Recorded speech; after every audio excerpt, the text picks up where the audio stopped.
Inhuman है, जो sewer में उतर के काम करने का था, उसमें कितने लोग मर गए, तो ये नहीं होना चाहिए था। इसकी माँग हम लोग बहुत पिछले 2-3 साल से मैं लगातार इस पर माँग कर रहा हूँ।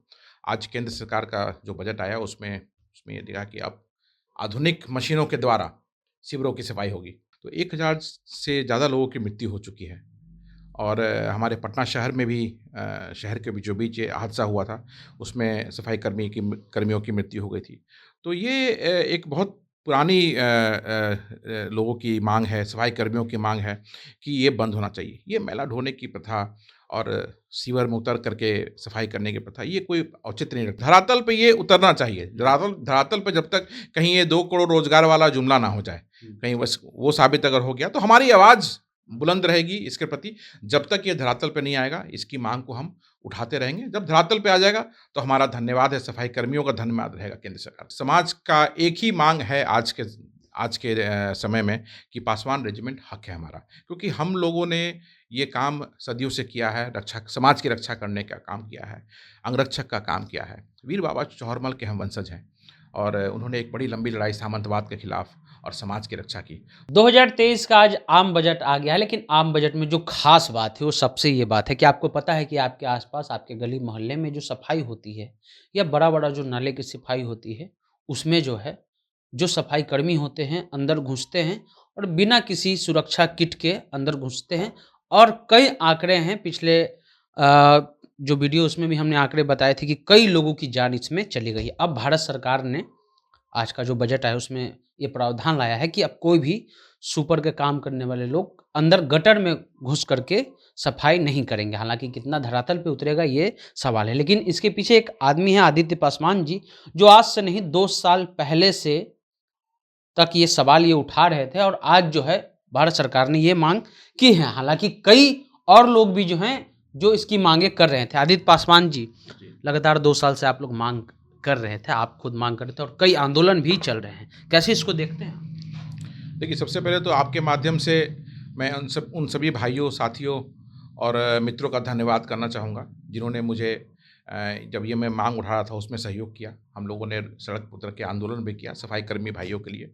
उनका ये डिमांड था क्योंकि ये इनह्यूमन है, जो सीवर में उतर के काम करने का था, उसमें कितने लोग मर गए, तो ये नहीं होना चाहिए था। इसकी माँग हम लोग बहुत पिछले 2-3 साल से मैं लगातार इस पर माँग कर रहा हूँ।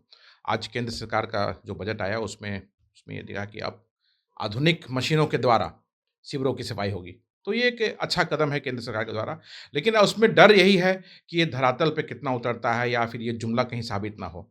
तो अगर ये सही में अगर ऐसा होता है, तो मैं केंद्र सरकार को इसके लिए सफाई कर्मियों की ओर से धन्यवाद देना चाहूँगा कि ये एक अच्छा कदम है। दक्षिण में भी कई आंदोलन चल रहे थे, जिसमें जी। कई बार ये मामला उठा, इस पर स्पेशल स्टोरी भी हुई, कई डॉक्यूमेंट इसमें बने हैं, डॉक्यूमेंट्री इसमें बनी है। लेकिन ये जो सवाल है, कितना ये घातक होता है, इसको थोड़ा आप समझाइए। ये अब देखिए इसमें पिछले कुछ वर्षों का अगर इसमें डेटा देखेंगे तो 1000 से ज़्यादा लोगों की मृत्यु हो चुकी है और हमारे पटना शहर में भी शहर के बीचों-बीच ये हादसा हुआ था, उसमें सफाई कर्मियों की मृत्यु हो गई थी। तो ये एक बहुत पुरानी लोगों की माँग है, सफाई कर्मियों की माँग है कि ये बंद होना चाहिए। ये मैला ढोने की प्रथा और सीवर में उतर करके सफाई करने की प्रथा, ये कोई औचित्य नहीं रखता है। जब आज हम आधुनिकता के दौर में हैं, आप विदेशों में जाएँगे तो कहीं भी ऐसा नहीं है, कहीं भी सीवर में उतर के कोई सफाई नहीं करता है। तो हमारी ये माँग थी कि उसी तरह जैसे आधुनिक बाहर विदेशों में जैसा होता है, उन सब मशीनों को यहाँ लाया जाए और उन्हीं मशीनों से सीवर की सफाई की जाए।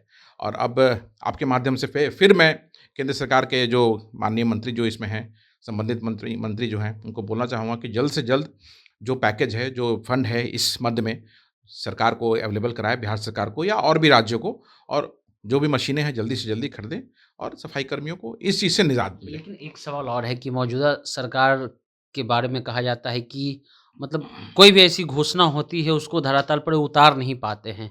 तो अगर ऐसा नहीं हो कि सिर्फ़ ये घोषणा ही रह जाए और जब हम लोग ग्राउंड रिपोर्ट करने 1 महीने बाद या 2 महीने बाद या 6 महीने बाद पहुँचे, तो स्थिति जस की तस लगे। तो उसके बाद आदित्य पासवान क्या करेंगे? हाँ, मैं जैसे मैंने आपको बोला ना कि धरातल पे ये उतरना चाहिए। धरातल धरातल पे जब तक कहीं ये 2 करोड़ रोज़गार वाला जुमला ना हो जाए, हुँ। कहीं बस वो साबित अगर हो गया, तो हमारी आवाज़ बुलंद रहेगी इसके प्रति।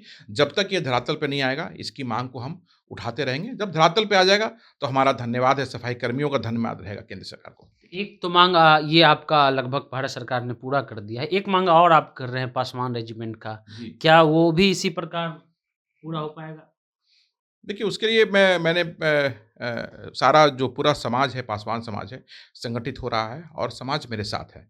और समाज का एक ही माँग है आज के समय में कि पासवान रेजिमेंट हक़ है हमारा। क्योंकि हम लोगों ने ये काम सदियों से किया है, रक्षा समाज की रक्षा करने का काम किया है, अंगरक्षक का काम किया है। वीर बाबा चौहरमल के हम वंशज हैं और उन्होंने एक बड़ी लंबी लड़ाई सामंतवाद के खिलाफ और समाज की रक्षा की। तो पासवान समाज को देश की रक्षा करने का ये मौका मिलना चाहिए। सीमाओं पे जाने का मौका मिलना चाहिए, सीमाओं को रक्षा करने का मौका मिलना चाहिए। हम किसी से कम हमारी बहादुरी नहीं होगी। ये मैं आपके माध्यम से पूरे देश को बताना चाहूँगा कि अगर सरकार हमें मौका देती है, पासवान रेजिमेंट बनाती है, तो बहादुरी से हर तरफ से हम इसको पूरा करेंगे। लेकिन ये है कि जब सफाई वाला आप मुद्दा उठाए तो अन्य प्रदेशों में या अन्य जगह पर भी इसकी माँग हुई। जी। लेकिन आपको कोई फ़ोन आ रहे हैं या कोई कॉल आ रहा है या कोई समर्थन आ रहा है कि पासवान रेजिमेंट पर जो आपने सवाल उठाए हम आपके साथ हैं? पूरा समाज, पासवान समाज के जितने बहादुर बच्चे हैं, समाज के जो बुद्धिजीवी लोग हैं, मेरे साथ हैं और बहुत जल्दी मैं ज्ञापन दूँगा राज्यपाल महोदय जी को, मुख्यमंत्री जी को, माननीय उप मुख्यमंत्री जी को और आधिकारिक तौर पे उन्हें निवेदन करूँगा कि आप इसकी माँग भारत की सरकार से करें और महागठबंधन के जितने भी सांसद हैं, वो ज़ोर-शोर से इस माँग को लोकसभा में उठाएँ और तभी भी अगर सरकार के कानों तक जू नहीं लगेगी, तो हम बहुत जल्दी एक बड़ा आंदोलन आप पटना की सड़कों पे देखेंगे।